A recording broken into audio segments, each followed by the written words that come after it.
Merci Maison d'édition, c'est vraiment le résultat de notre réflexion sur le design en général, c'est-à-dire cette quête que nous avons d'un design anonyme, d'un design simple, d'un design juste, d'un design fonctionnel.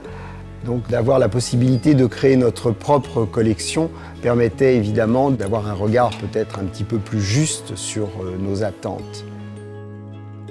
Moi, que ce soit un objet ou un lieu, je le prends de la même façon. En fait, il y a au départ vraiment il y a l'usage, la fonctionnalité. Et là, ce qui compte, par exemple, c'était sur une série d'objets très simples, d'avoir la forme qui soit liée à la fonctionnalité de l'objet. On commence à dessiner la forme qui nous paraît la plus évidente. Une bibliothèque, c'est une forme comme un enfant qui trace une bibliothèque.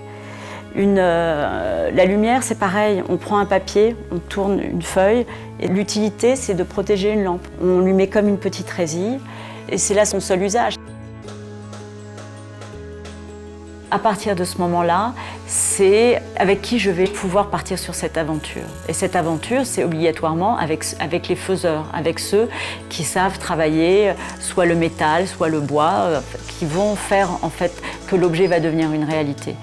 C'est un relais sans arrêt entre, au départ, le directeur artistique, moi, celui qui fait, et c'est tous ces échanges qui vont arriver à cet objet. On va d'un seul coup découvrir qu'on peut amener un matériau à être plus fin, à avoir plus d'élégance, à trouver une proportion. Il faut celui qui connaît la matière et puis ceux qui savent travailler la matière.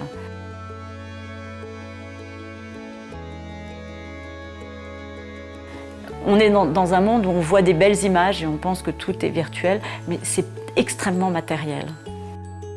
Notre conviction profonde par rapport à cette collection, c'est vraiment d'avoir répondu à un besoin d'un mobilier extrêmement simple, fonctionnel et sincère.